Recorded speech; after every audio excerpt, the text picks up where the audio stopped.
A Hora do Ungido, com o pastor Paulo Messias. Olá, meus amados irmãos e irmãs, a quem vos saúdo com a graça e com a paz do Senhor Jesus. Eu sou o pastor Paulo Messias, da Igreja Videira de Canaã, Goiânia, Goiás, Brasil, para o mundo, chamado por Deus para pregar o Evangelho da Graça, para curar os enfermos, para libertar os cativos. Mas antes de orar com você, gostaria de compartilhar uma palavra que fizeram uma seguinte pergunta para o nosso mestre pastor Aloísio. Um crente pode perder a sua fé? E se perder? Vamos à resposta? Para apresentar perante ele santos, inculpáveis e irrepreensíveis, se é que permaneceis na fé, alicerçados e firmes, não vos deixando afastar da esperança do Evangelho que ouvistes, que foi pregado a toda criatura debaixo do céu, do qual eu, Paulo, me tornei ministro. Colossenses capítulo 1, 22 e 23.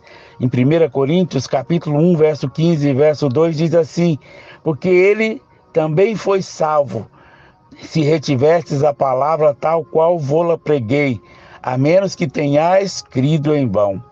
Sem o contexto adequado, essas passagens que falam sobre permanecer na fé podem causar medo na mente de um crente.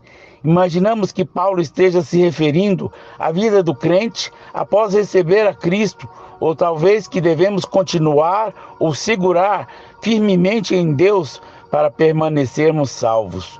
Contudo, graças a muitos outros versículos do Novo Testamento, sabemos que não é isso a verdade. Hebreus capítulo 13, verso 5, somos informados que Deus nunca nos deixará e nem nos abandonará. Em João capítulo 10, verso 28, nos assegura que ninguém nos arrebatará da sua mão. Sabemos que nada nos separa do amor de Deus, Romanos 8,39, e que Jesus é capaz de nos salvar completamente, porque Ele sempre vive para interceder por nós, Hebreus 7,25. Com essas verdades essenciais em mente, o que Paulo quer dizer quando nos exorta aos Colossenses a permanecer? Colossenses 1,23, quando instrui os coríntios a reter a palavra, em 1 Coríntios 15,2, permanecer na fé e reter a palavra. Quando nós lemos a Bíblia, inevitavelmente tendemos a trazer para a mesa uma abordagem moderna. Então, nossa perspectiva pode diferir dramaticamente de como a igreja primitiva pensava ao ler o Novo Testamento. Um bom exemplo é o conceito de oração do pecador. Acompanha pela suposição de que há sempre algum único momento memorável, definidor de salvação para que todos que chegam à fé em Cristo. A ideia da oração de um pecador tem apenas há cerca de 200 anos. Ela não é encontrada na Bíblia, mas acredita que ela tenha sido originada com os reavivamentos das tendas. As pessoas que andavam pelos corredores repetiam uma oração sugerida pelo pregador no palco. Depois eles repetiam essas palavras. O pregador declarava que eles haviam nascido de novo. A oração do pecador é uma forma útil de expressar o nosso desejo sincero de invocar o nome do Senhor para sermos salvos. Entretanto, devemos lembrar que Deus ouve o nosso coração, não apenas as nossas palavras. Quando se trata da salvação e a nossa fé, não é apenas as nossas palavras o que mais importa para Ele. Para algumas pessoas, esse momento de fé pode surgir repentinamente. Para outros, porém, a salvação pode ser um processo de ser exposto à verdade e crer nela ao longo do tempo. Podemos não nos lembrar do dia ou da hora em que nascemos de novo. A experiência do novo nascimento nem sempre inclui uma experiência consciente de um momento de mudança. Pode ser um período de tempo durante o qual alguém gradualmente passa a crer. Sabemos simplesmente que em algum momento, ao longo do caminho, em nossa exposição à mensagem do Evangelho, o Espírito de Deus veio habitar dentro de nós. Isso nos ajuda a compreender a perspectiva da idade primitiva para a qual Paulo estava escrevendo. Lá havia os tipos de pessoas na vida da igreja naquela época: aqueles que criam, aqueles que estavam no estágio inicial de conhecer a verdade e alguns que haviam provado o evangelho, mas ainda não tinham comido toda a refeição.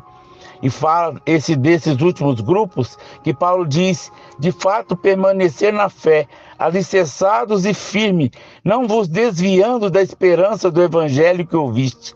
Eles ouviam a mensagem até certo ponto, mas nem todos mudaram depois disso. O evangelho lhes foi proclamado, mas não foi recebido por todos eles. Alguns estavam até começando a afastar. É por isso que Paulo os exorta a permanecer centrados no evangelho e a não se desviar dele, porque não há esperança em outro lugar. Embora alguns tivessem nascido de novo, outros estavam a caminho do novo nascimento. No momento em que Paulo dirige aos Colossenses, alguns talvez tinham ouvido o evangelho apenas uma vez, outros muitas vezes, e outros ainda já haviam recebido centenas de horas de ensino da verdade. Cada um deles estava num estágio espiritual diferente. Paulo não tinha como saber em qual nível estava cada um espiritualmente.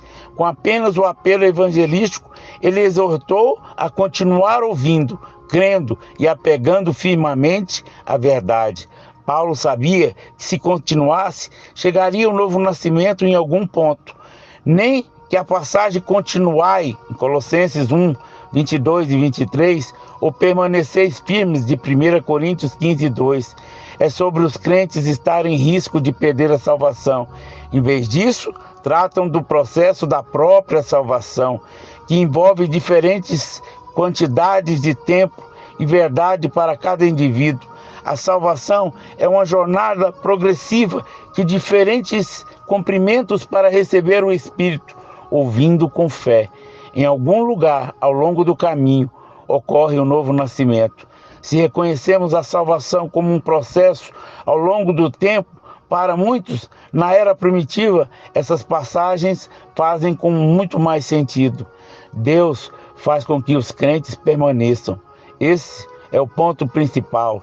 Não se trata de nós, mas das nossas promessas, da nossa capacidade de continuar ou manter firme.